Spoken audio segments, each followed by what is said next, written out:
O rock dos anos 80 foi uma festa que parecia não ter fim. Era a era do excesso, muito laquê, roupas de couro neon, solos de guitarra infinitos e o domínio absoluto da Sunset Strip.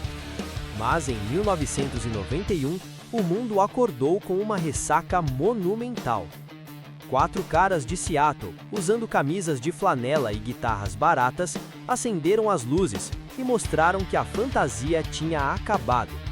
Eu sou o Mosh, e hoje vamos entender como o Nirvana e o movimento grunge puxaram o tapete do hair metal e mudaram a história da música em questão de semanas. Para entender a queda, precisamos entender o tamanho da torre. Nos anos 80, o epicentro do rock mundial era a Sunset Strip, em Los Angeles. Clubes como o Whiskey A Go Go e o Gazaris eram fábricas de estrelas.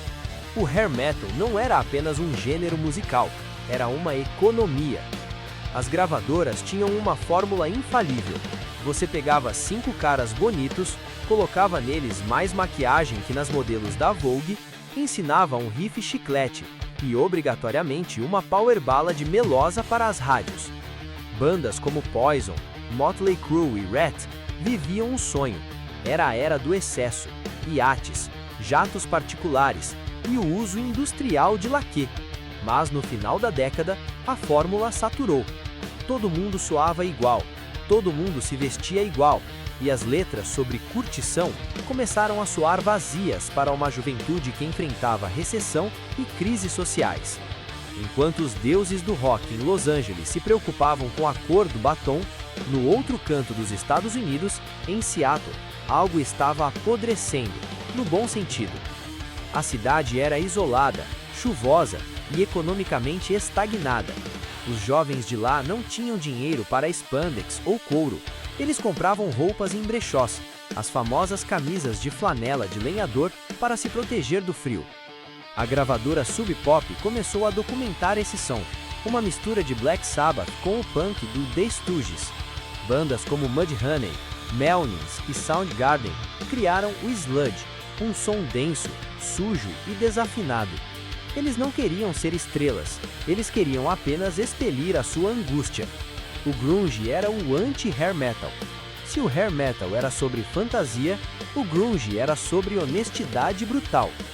Existe um antes e um depois de setembro de 1991.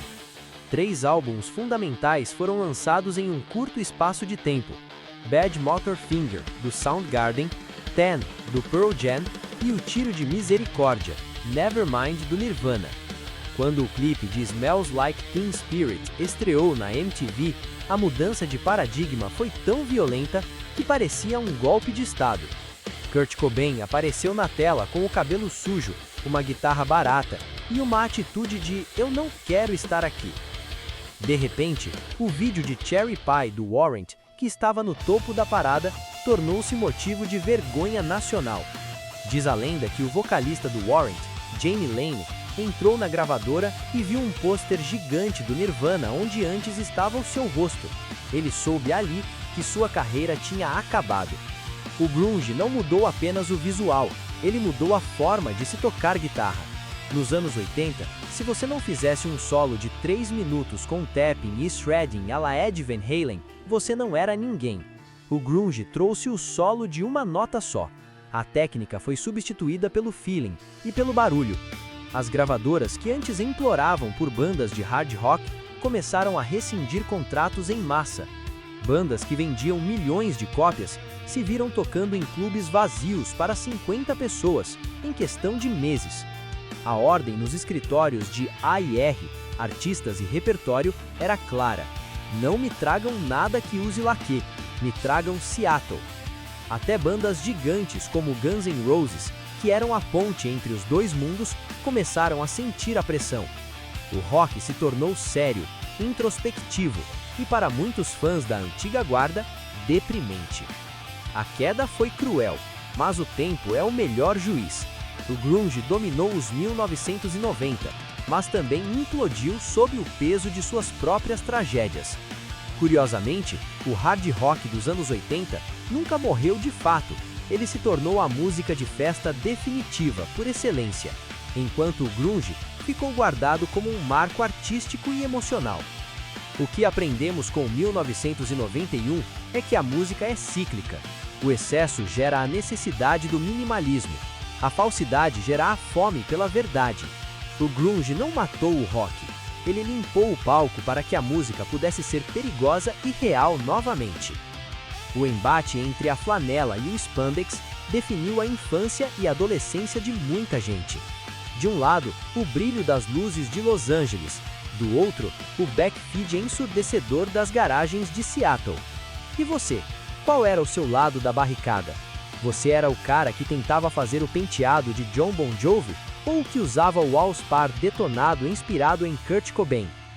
Independente do seu lado, a verdade é que o rock vive dessa renovação constante.